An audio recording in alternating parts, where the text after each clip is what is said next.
Quite a few years ago, I was doing some research and I came across a fascinating paper written by Dr. Janet Colley and Dr. Thomas Beck. And this paper was published, I think I'm right in saying, in the Journal of Near-Death Studies. And what I found with this particular paper was that it echoed an awful lot of the material and the interest I had in the near-death experience and everything else. Now, regulars to this program will know that we had a wonderful interview with Dr. Colley around about 6 months ago. And we were so intrigued as a group that we decided that we'd really like to get back and also have an interview with her partner, Dr. Thomas Beck. And I'm really delighted that after one or two false starts, we've now managed to get Thomas here. Now, we're just hopeful that the Archons are not listening in, as they usually do, which both Dia and I know that these are kind of regular comments and things we have to deal with. But I'm delighted to have Dr. Colley from over there in over on the west coast, the northwest coast of the United States with us today. So without further ado, if you can tell us a little bit about your background, Thomas, because I think this in itself puts everything into perspective. So maybe you can tell us a little bit for a few minutes, just to go who you are and what your background is. I'd love to. Thank you for having me on the show. I'm a psychotherapist in Seattle, been doing it for about 25 years now, along with Dr. Colley. And amongst the sort of normal, I guess you call it, things that we deal with on a day-to-day basis in terms of our clients, we also have a special interest in close encounter experiences and other sort of otherworldly experiences that people have had and are trying to integrate into their lives. So we do depth work with people.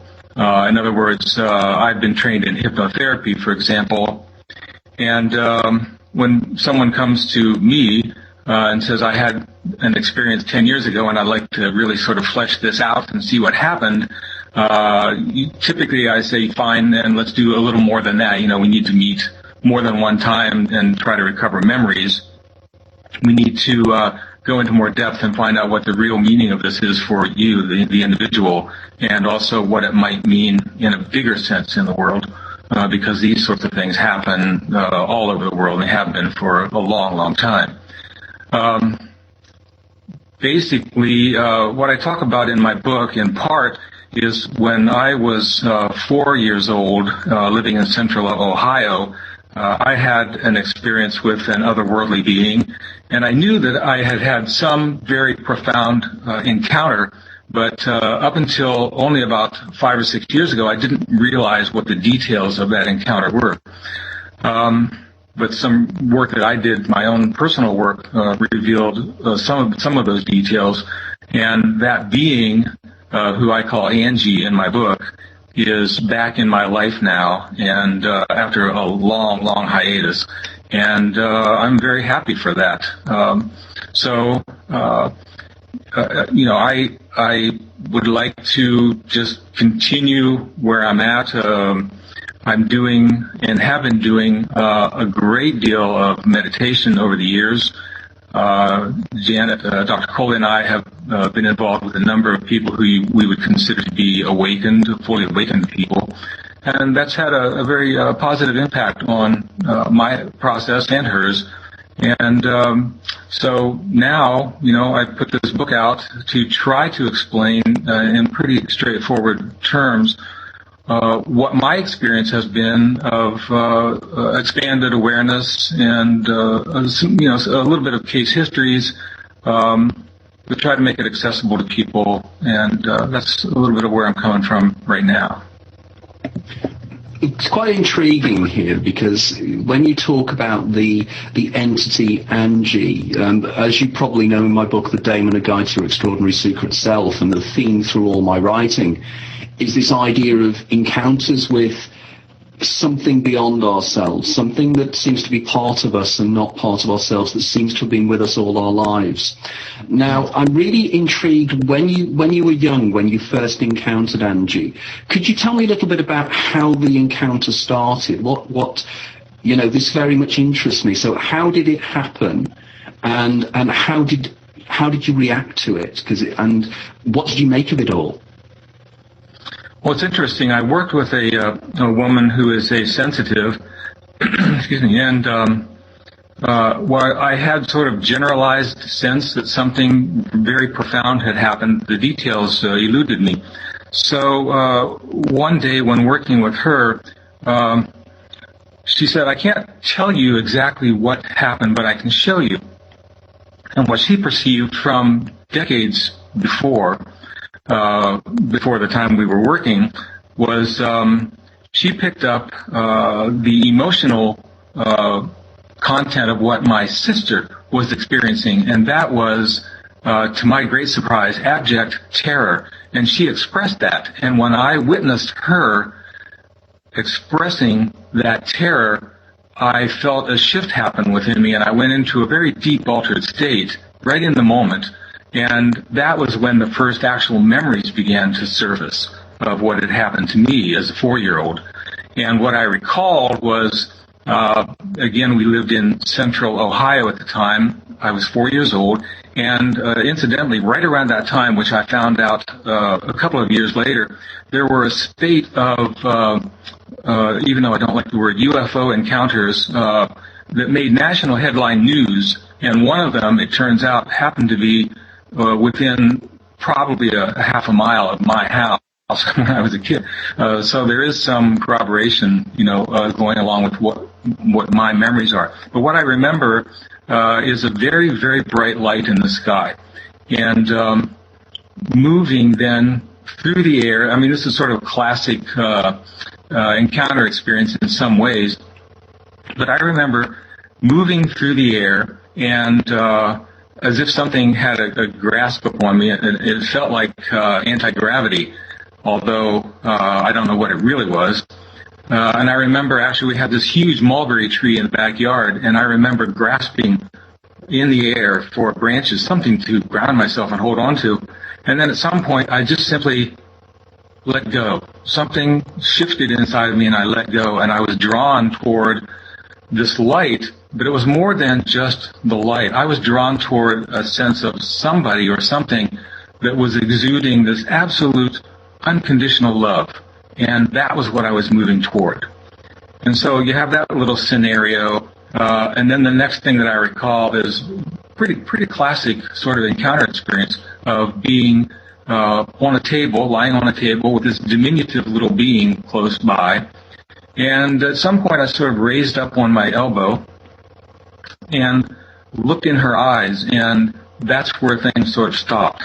I know now that what actually happened was I had a sort of merging, if you want to call it that, with her mind. And I know now that as a 4-year-old, and she has related this to me much later in my life, more recently, that what she invoked in me was far too powerful for my 4-year-old mind to hold on to. So there was a process of covering it, in a sense, because it was so powerful. And now, as an adult, I'm beginning to understand what that was. It was sort of like, if you know the movie Space Odyssey, and Dave Bowman at the end of the film goes to infinity, and back. It was sort of that sort of a scene. The details, the absolute details of that are still actually being withheld from me, purposely, although I'm moving toward, understanding what those details were. There were a few more memories, but that's the bulk of what I got. And I felt it in the moment when the memories came back. It was much more than a thought. It was a series of feeling states that were very powerful, and I was in an intense altered state, and I know about altered states because I've experienced a lot of them. So, I trust my body completely on this, that something did happen, the content of the experience is probably pretty accurate. I don't have all the details, but I think at some point I will.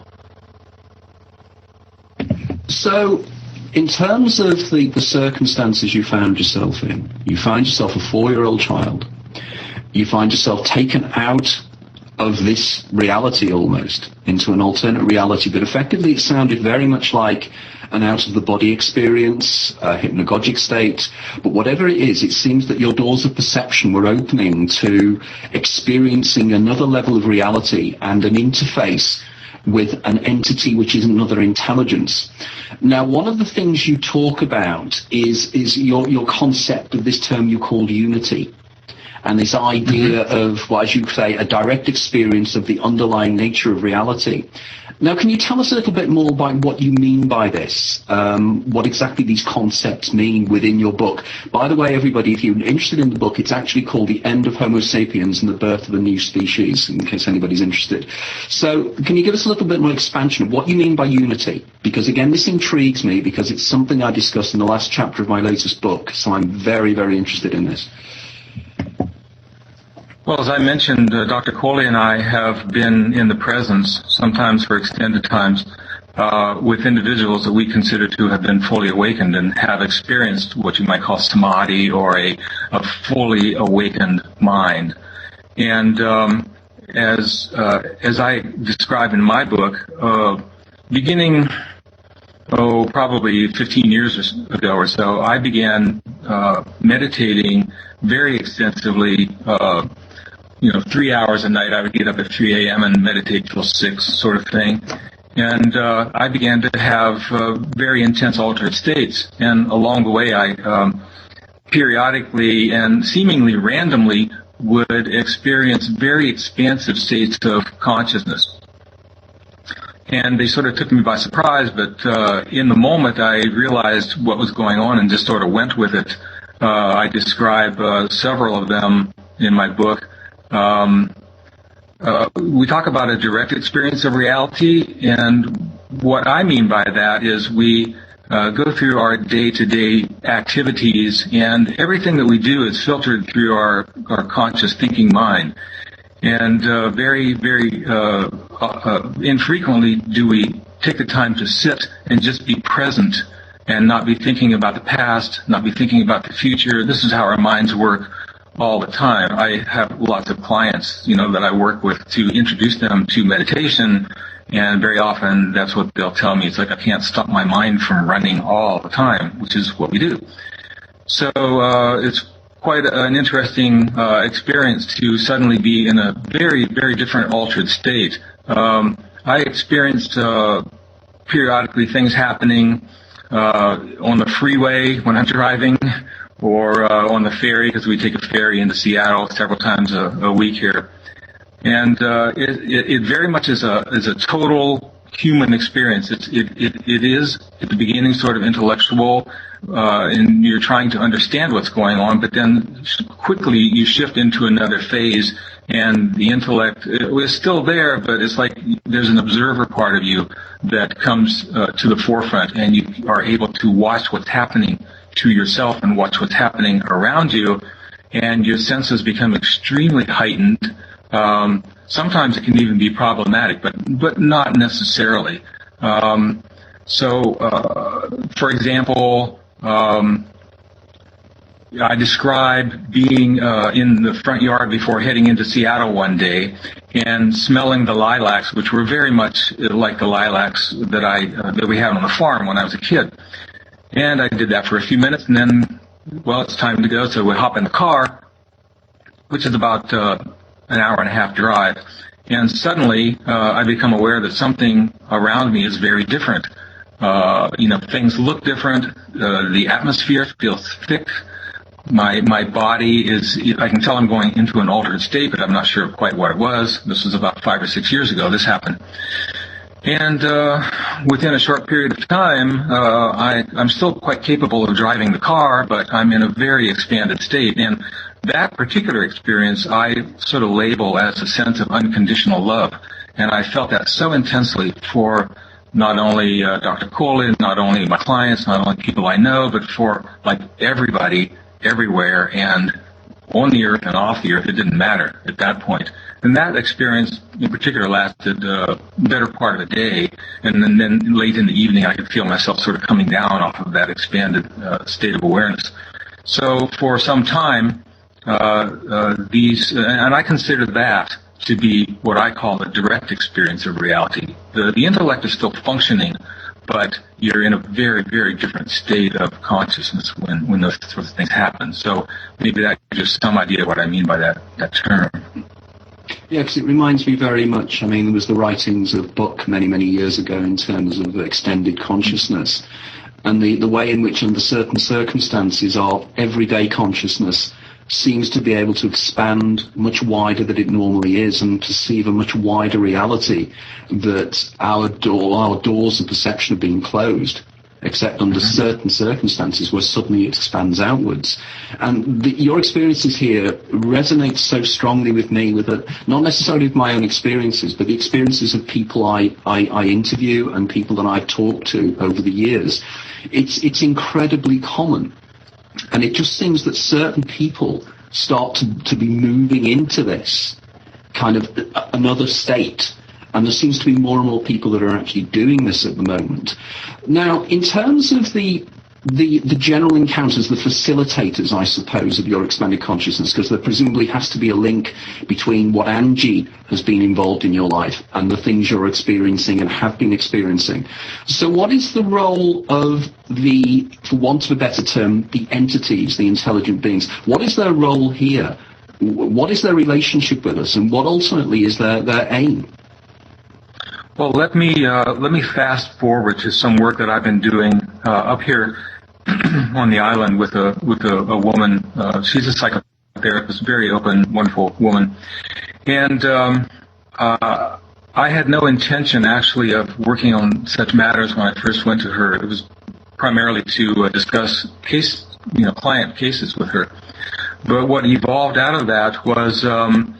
At some point, I began to experience these altered states within that setting, within the venue of what you would think of as psychotherapy for myself. And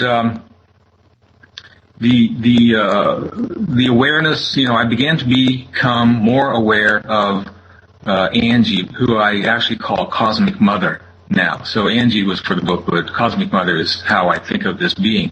And she made her presence known. And I began to experience within that setting, again, these on a very regular basis for an hour and a half at a time, these very expanded states of consciousness. And I would sense the presence of this being. I don't see her physically, but I can, the way my nervous system works is I sense things. I sense presences. And I felt her presence, and I began to feel myself going into an altered state. And that went on, literally week after week after week for months. And I made notes of every, let's call them an encounter. I made notes of each one of those and documented it all. And then at one point, something very different happened. And maybe this will address your question. First, I experienced Cosmic Mother, and I felt myself go into a very deep altered state, and I experienced that very much in my body, which I can talk about a little bit later, perhaps. But then I felt another very powerful wave of energy, and trying to verbalize this, to describe it, is really difficult because these are wordless states of awareness. But I felt then the presence of what I call the Almighty Spirit, and that was different. And it was very, very intense. I had an extreme body response to that, so I felt it very powerfully in my body. And over time, I came to realize what was going on. I, Thomas, in a sense, stepped aside, still present, but my observer part became dominant. And then I felt the presence of what I call the Almighty Spirit, and the Almighty Spirit, in a sense, wanted to experience Thomas-ness, right? What it's like to be Thomas. And so here I am, I'm looking at my hands as if I'd never seen them before. I'm looking at the woman sitting across from me as if, I'd never seen her before, and it was a state of actual wonderment, right? And that lasted for, sometimes up to nearly an hour. And fortunately, she understood what was going on, and I tried to express it verbally as best I could, but I found it almost impossible to speak. So I made noises and hand gestures to try to describe what's going on.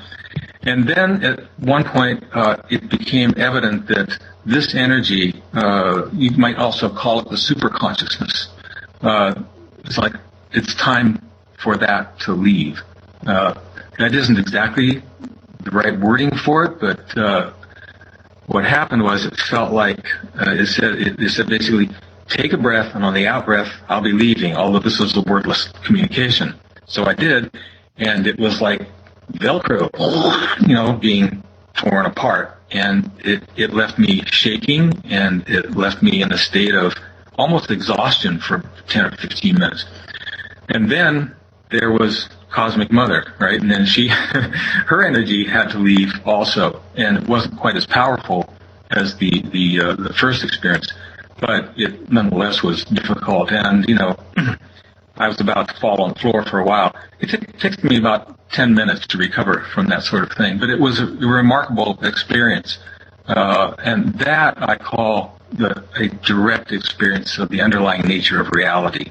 And it is, in my opinion, a wordless state, and it can be quite difficult to describe, although I did my best in trying to describe some of these experiences in my book.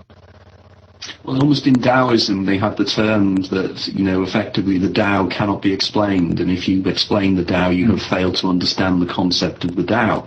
And clearly here again, we have this appreciation of almost a tripartite relationship, isn't there? There's effectively the intermediary entity that you deal with. Then there is the totality that is behind that.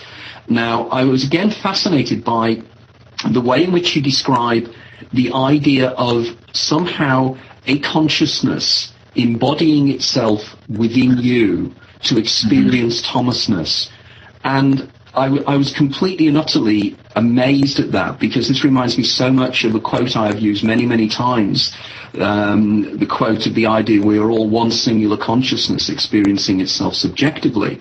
And it is as if there is a singularity of consciousness that embodies itself within this reality in order to experience, and suffers from amnesis almost, that it forgets what it is to embody itself within the environment. Now, the other things that was intriguing me, though, was the parallels I feel I can draw between your experiences and the experiences of people who are taking dimethyltryptamine and people who take ayahuasca. And again, it's the kind of acquiring of the mother goddess, the mother figure, which seems to be a standard theme. And I know that my producer, Dia Nunez, in the background here, I know will be fascinated by this, because it's something that she talks about all the time. And it seems to be that we can appreciate this. So what do you believe the role of Angie is then? Do you believe that Angie is an emanation of your own consciousness in some way, or is she something separate? And my second question is, do you have a perception of what Angie looks like? You described it earlier on, your 4-year-old self, and it sounded like the classic Whitley Strieber kind of grey. But what does she look like? And indeed, how do you know she's a she? It was a felt sense that Angie, or Cosmic Mother, is a female. And I always have felt that way, from, even before I knew what the content of my experience was, I knew that this was a female being. It is just a feeling state. There was nothing to suggest she was female, and when she came to me, when I was 4, and then returning later, I came to understand that she's here as part of a program, if you will. And the program has to do with the entire human species going through an upgrade, and a pretty rapid upgrade. We talk in terms of 50 years or 100 years, but in the scheme of things, that's pretty quick.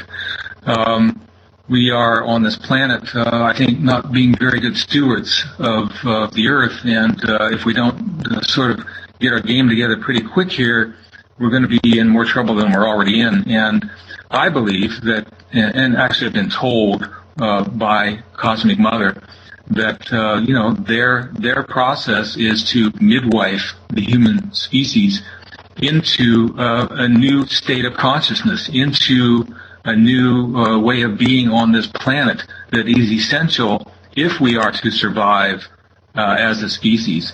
And, you may look around and say, gosh, we have all these big cities and there's billions of us, and what's the problem, But we're not really taking care of this planet very well. And if you really look at the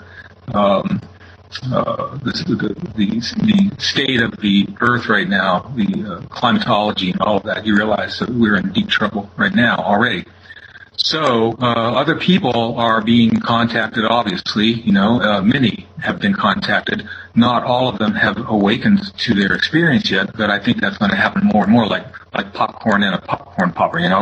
A few at the beginning, a few more, and now all of a sudden you have this critical mass, and many people will awaken, I think, very quickly.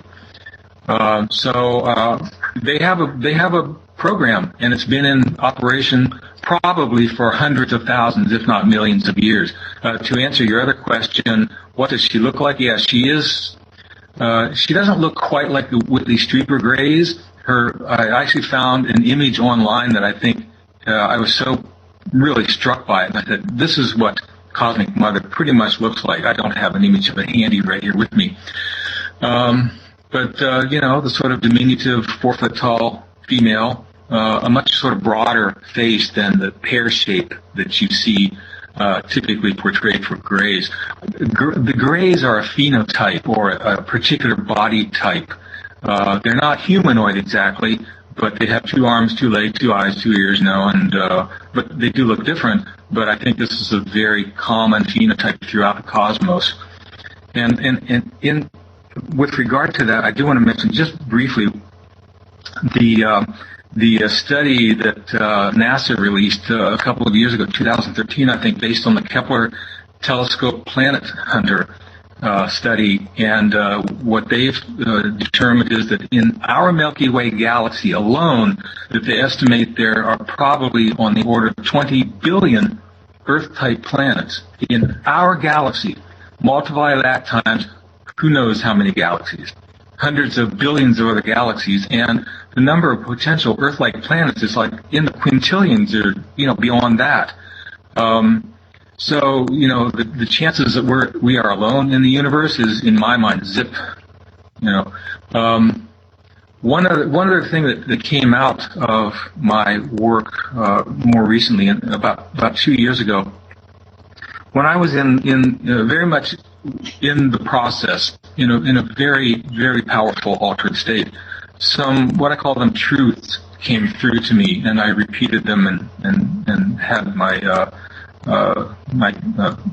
counselor there write them down. Number one is the universe is infinite in extent physically. It's not just really, really big. It is infinite, which is hard for the human mind to grasp. Space is infinite. Time is infinite as well. There is no beginning. There is no end.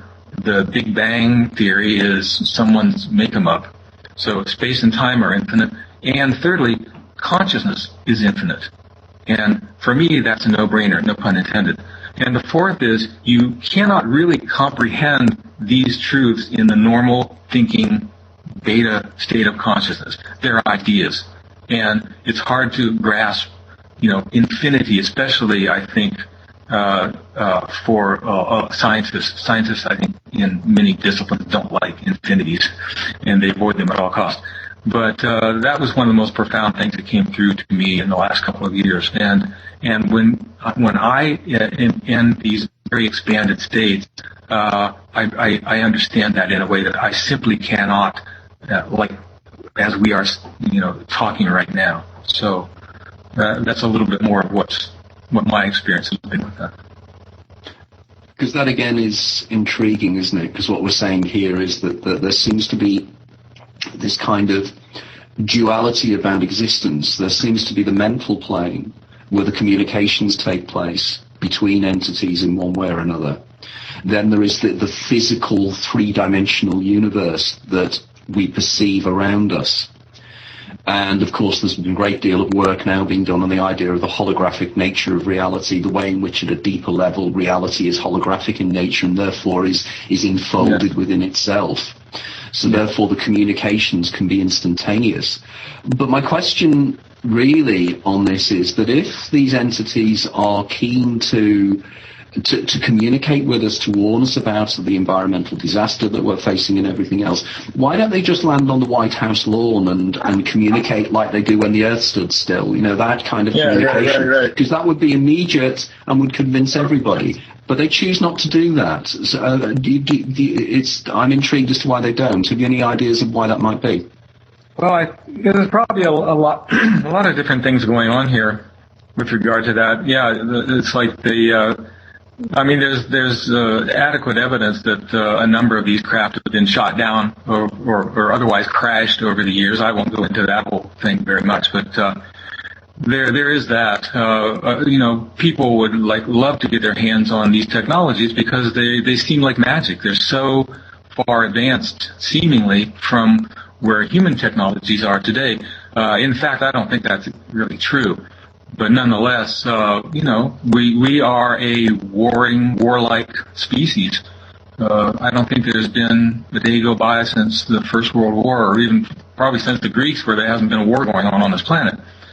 And so, probably the best way, if you put yourself in their position, you go to a planet, here's a highly intelligent species.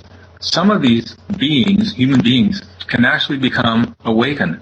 And I think many, if not most of the species that we encounter on this planet, during close encounter experiences, are not only highly intelligent, but I think they are highly, highly evolved spiritually as well. I can't speak to all of them, obviously, but the ones I've encountered, come from unconditional love. And when you come from that place, all that you want to see is more life. The more life, the better, and help that along the way to help those species to become fully awakened. And I would do it from their perspective pretty much the way that things are described in the literature. You deal with individuals one at a time. You don't land in the kingdom in the middle of, or whatever dome, in the middle of a football game and say, hi folks, things are going to be different now.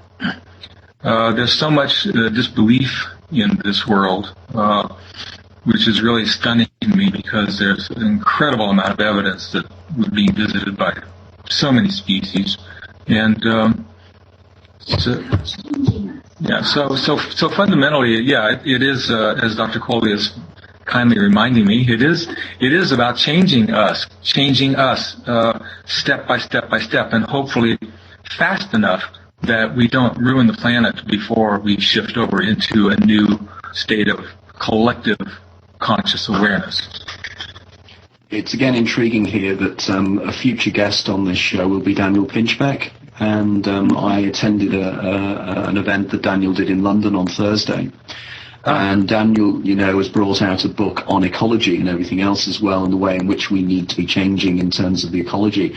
And I think the general movement we're all involved in tends to be melding together now the profound ecological position with other positions as well. But there is this still within ufology, and it's a subject that has fascinated me for many years, is the kind of the dichotomy of the kind of physicality of the seeming machines that these entities fly. The way in which they seem to have physical presence, they seem to show indentations on the ground, this kind of thing. And yet at the same time there seems to be a profoundly spiritual aspect to it as well.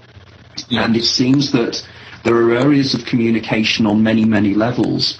Now, one of the areas you discuss in the book, and you're keen to discuss, and it's an area I've been fascinated on, because a previous guest of the show has been people like Robert Waggoner and various other individuals, is the concept of lucid dreaming, and how lucid dreaming and becoming lucid is part of your overall hypothesis and your overall theory is put forward.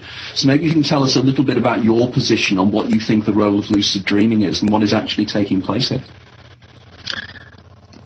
Well, we came across a number of books about 5 years ago that have only been published in the last 10 years that are Buddhist perspective on how to use lucid dreaming in order to become fully realized or fully awakened.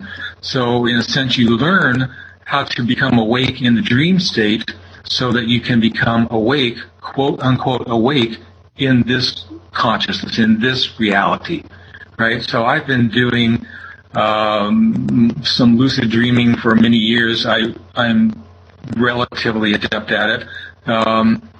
The interesting thing, well, to describe lucid dreaming, for anybody who might not know what that means, is you become aware during the dream that you are dreaming, and that your body is lying in bed or someplace, and that you can actually intervene in the dream, know what the dream is about, and change the dream in ways that you don't do in a normal dream. So, for example, well, let's look at what I've been doing recently. My meditation practice is about 8 hours a week. I do about 2 hours, 4 nights a week.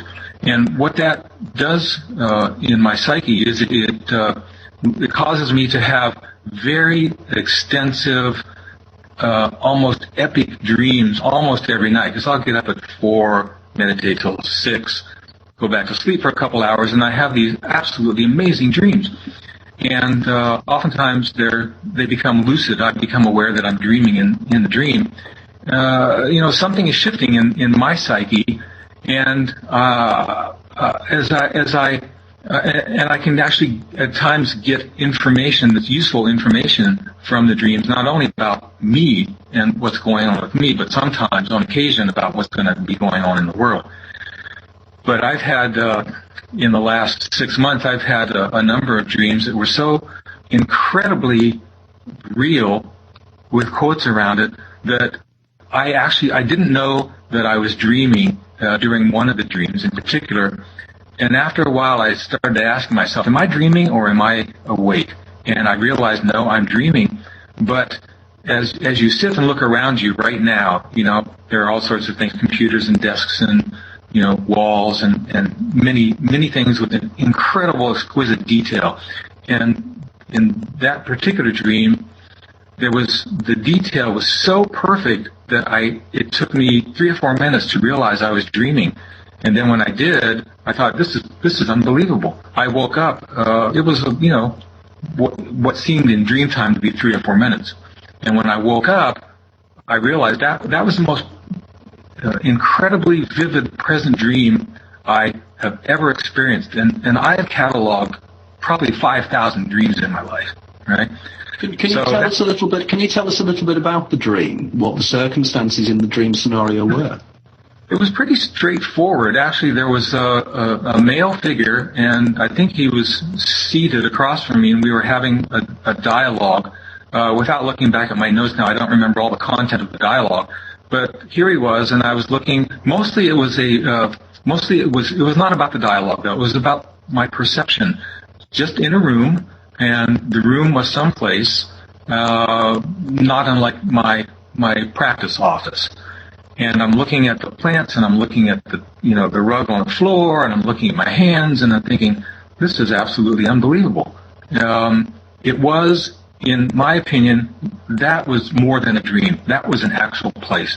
It was so real, and trust me, I've had breathtakingly real dreams and been lucid in them, but this was like a whole different level. So what that tells me is my psyche is changing as I engage again in this very deep meditation process.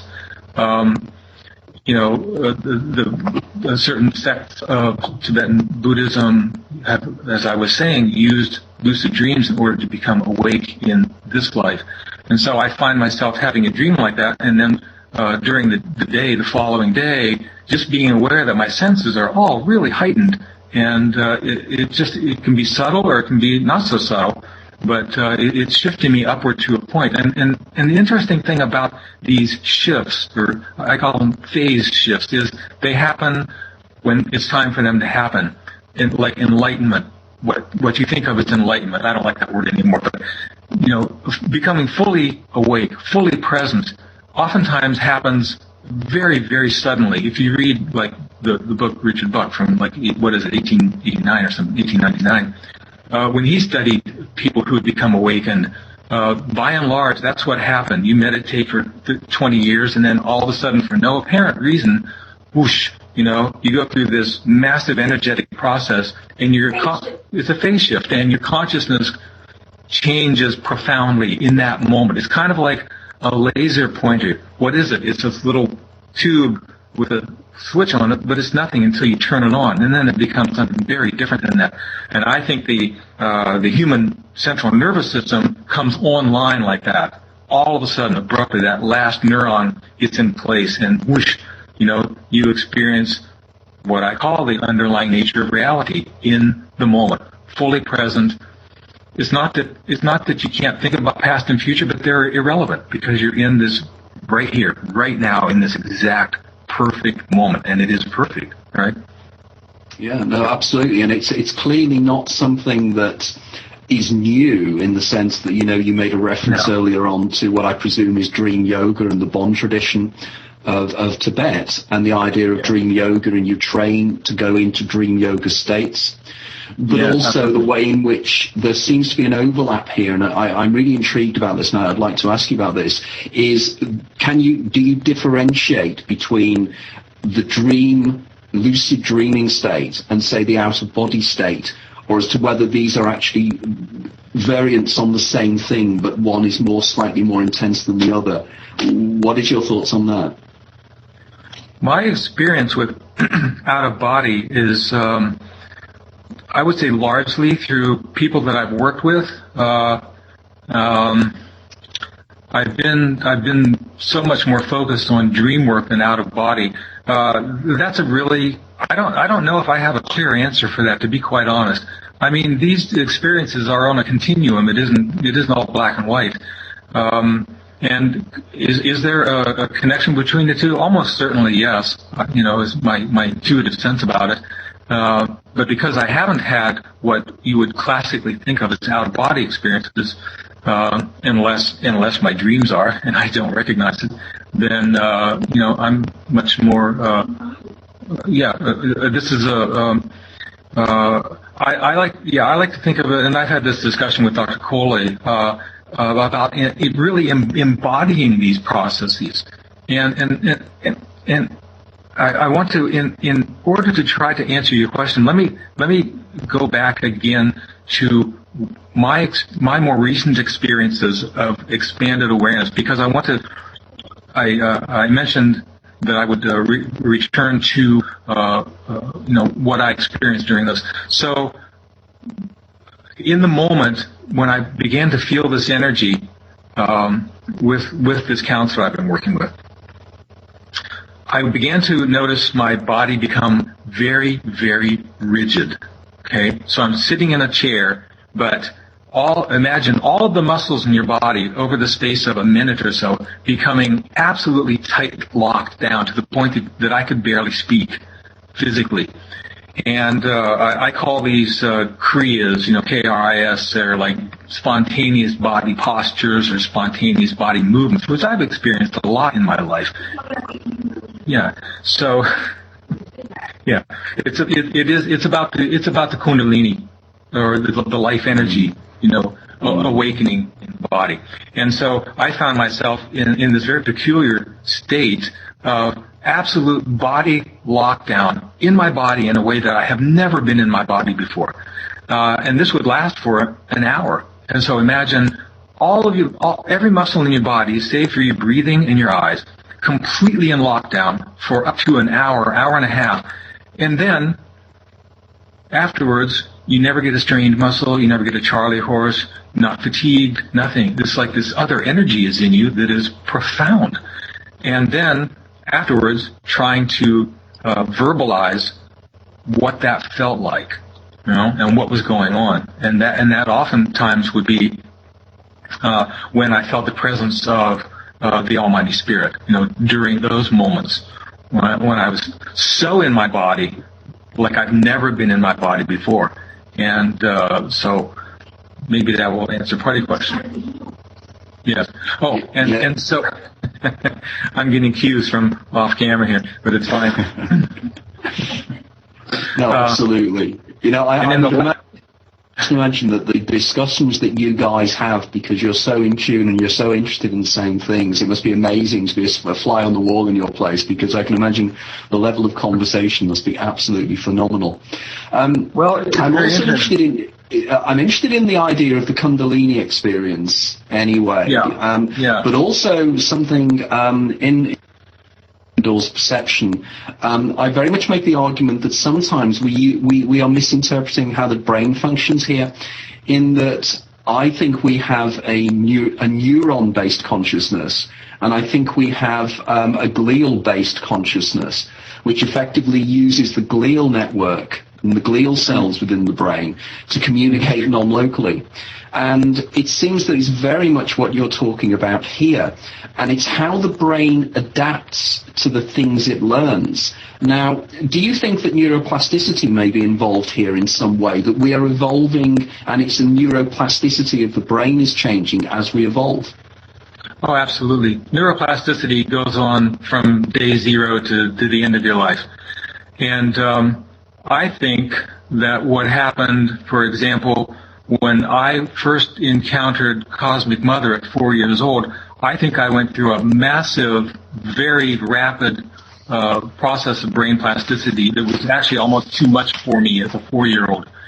And as you go through a meditation process, there have been studies that show that say you do mindfulness meditation for a half hour or 40 minutes for like 10 weeks, and there are measurable changes in the physical structure of your brain just from sitting and meditating. You're not doing anything else, right? I think also what happened beginning about 2 years ago in my process I was describing a little while ago, the energetic began to focus more and more on my hands. Now, if I have a session today, that's what I experienced. A lot of really, really intense energy in my hands. And I began to experiment with people who had physical illnesses, and to my great delight, people began feeling physically heat from my hands, sometimes uncomfortably hot. People feel electrical tingling and electrical charges from my hand, or what's been described as like waves of energy moving through their body. So I'm actually beginning to do that work now, and I'm having some pretty interesting experiences with that. Just very briefly, a young 16-year-old high school student who was involved in an auto accident, and she nearly died that night of severe brain trauma. And I met her in ICU in an induced coma. She was, not me, in an induced coma for about 3 weeks. And I began working on her brain, simply hands off, just 3 or 4 inches above the affected area. And she began to recover. Well, I have which was quite unexpected. They perform what's called a visually evoked potential. So with severe brain trauma, they sit you in front of a bright light, flash it, and hope that they get a pulse from the occipital lobe, the vision center of your brain. Hers was flat, which is not good. And I worked on her 3 or 4 times on the occipital area of her brain, because she had really massive brain damage. And her mother took her back to the ophthalmologist and said, "Can we do this again?" And his response was, "What's the point? These don't get better." Well, it did get better, and it spiked normal. And this ophthalmologist was pretty stunned by that. So this young woman who just turned 18 is beginning to play keyboard now and is walking with a walker at 150 feet, which is totally unheard of. So, that's what's happening with me. Completely unexpected. I would never imagine 2 years ago that I would be doing this work, but that's what's coming out of this. So maybe in a larger sense, if more and more people, or say as more and more people become awakened to their potential, we can have a collective healing that will drive us in a much better direction toward the health, of this planet, and connect us with the unconditional love that underlies everything. It's the glue that holds all of this together, the physical body, the consciousness, the intellect, everything. And that is the fundamental message that Cosmic Mother has conveyed to me. Wow. Wow, that is incredible. That is incredible, because we do need this so much now. Now, as a historical sociologist, I'm very aware that every generation thinks that in some way they are special, that they have certain circumstances that are unique within the human condition.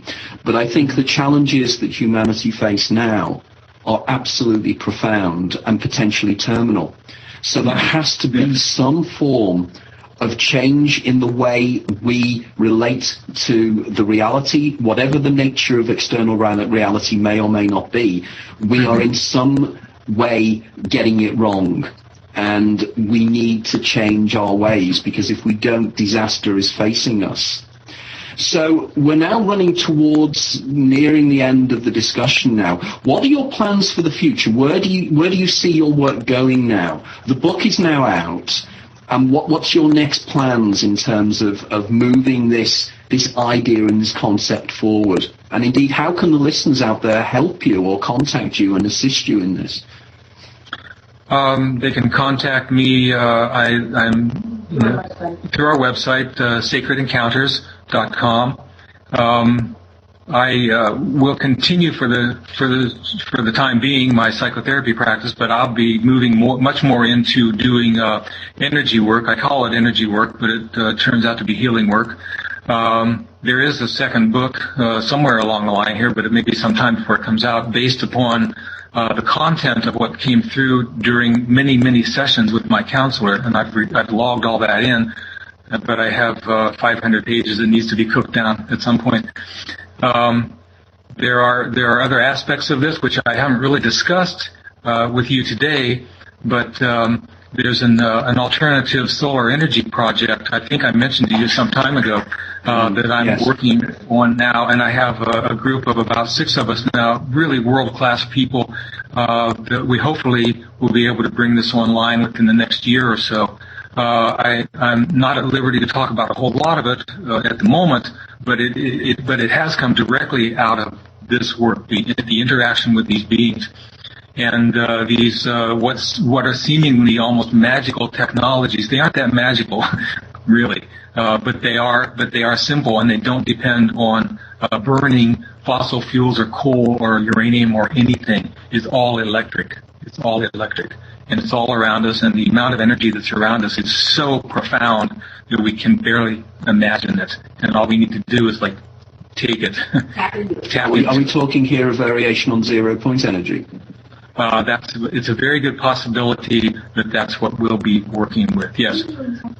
Yeah. Okay. If you're familiar with Nikola Tesla's work, it comes in part from that work, in part from electric universe model, which is very different than the standard model of cosmology. It's plasma-based universe, electric plasma-based universe. So I understand that's a lot in the last minute here, but one of the people that really I need to facilitate your contact with is a guy called Pierre Rubessa, who is a Swiss-based Canadian-Croatian inventor. We had him on the show a few months ago, and there seems to be a great deal of synergy between what you're talking about and what he's working on. And maybe at some stage in the future I can facilitate contact between the two of you, because I think that there could be a certain symbiosis here which could be extremely useful for all parties. But that's something for the future, really. Yes, sir. So finally, in the last few minutes that we've got, of all the writing and all the research you've done, in fact, with both you and Janet, what is the most interesting thing that you think over your many years of research? And I know both of you have written some fantastic papers and some amazing material. What is the most interesting and important thing, do you think, you've found over the many years that you've been working together? And Janet, you could join in here if you want. It's you don't have to sit in the background. Right. He's inviting you to come over. Yeah. Oh, okay. Well, for me, of course, in the immediate future is what's happening with the energetics of my physical body. Let's see if we can get Janet. Oh, there you are. Okay. I'd like to. I have a colleague who's a QEEG expert, and I want to get wired up so I know what's happening in my physical body and the people that I'm working on, which I think could provide a very useful database for how can we actually heal? What is going on here? Of course, the other thing that I mentioned, the energy project, is like big time for me right now, and I'm moving forward with that. So I guess those are the two things from my side that I'll let Janet say what she needs to say. On a personal level, we're going to reincarnate our two cats that have passed. So talk about life after death. Being with them as they passed was very profound. And Tom has a very clear sense of where they are now. And when we are ready, and this is something his guide, Tom's guide, is willing to direct us on, we're going to bring them back into new bodies. So talk about life after death. I think that's just a beautiful study of the potential. Let me say about that, I didn't know we were going to go here, but when our cat, we called her Wheezy, when Wheezy died, well, actually it was Sugar, our other cat, when Sugar passed away on my lap, I felt her leave. I felt her essence leave, and it was like such a relief, because she had been in a lot of pain. And I had no expectation that would happen, but it was really quite a powerful moment for me. So we're waiting. Isn't it? I think the most important thing you guys are doing, and I think the thing that you said there is so important, is the idea of this energy, the energy that you feel, the energy that causes the heat and everything else. What is it? Is it orgone energy of the thing that Wilhelm Reich used to talk about? Is it a kind of an essential life force? Our last guests on were Benino and his father, and we were discussing there about the way in which in haunting situations there seems to be an energy force that's generated. Now, it did seem that this energy force is becoming more manifest, and it's really attuning into this non-physical energy that we can all sense and feel as spiritual beings that is around us. It's the idea you walk into a room and people have been arguing, you can sense it. So I think scientifically, to try and measure and quantify this could be an amazing experience. It could be 0 point energy, it could be any form of energy, but it is something that is unlimited and is everywhere. All I can say is, thank you so much for such an amazing program. It's always the case that we don't ever have enough time on this. And I know that Dia and I have been discussing this, my producer. We have to get a conference together where we can bring together guys like yourself and the other guests we've had on this show to some kind of symposium. Because we could create an egregore, though. We could create something greater than the group that's in there. And it's building forward. It's happening, and the momentum is getting stronger and stronger. So it's all right. I think, because it really is, and it's wonderful what you guys are doing, And as I said, when I read your paper many years ago, it just blew me away. I thought it was absolutely superb. I really did. And it resonated so strongly. It's wonderful what you are doing, too. So we appreciate having the opportunity to talk with you and get our thoughts out there. Thank you very much. Yeah. There are very few people that have the breadth that they can go from, otherworldly beings to some of the science to,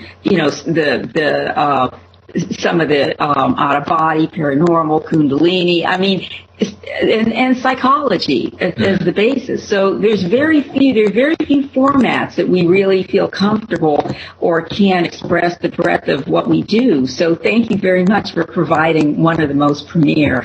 Absolutely. Thank you very much. Okay, thanks again for listening in. This program will be placed on Dia Nunez's H2O network site, and it will also be placed on my own website together with all the other interviews we've done recently. I'm now building up through a series of very, very interesting guests in the future as well. So this show is going on up and up, and it's like guests like these guys that make it all worthwhile. Okay, thank you, and we'll see you again in a month's time. Thank you very much. Thank you. Okay. Thank you. Bye.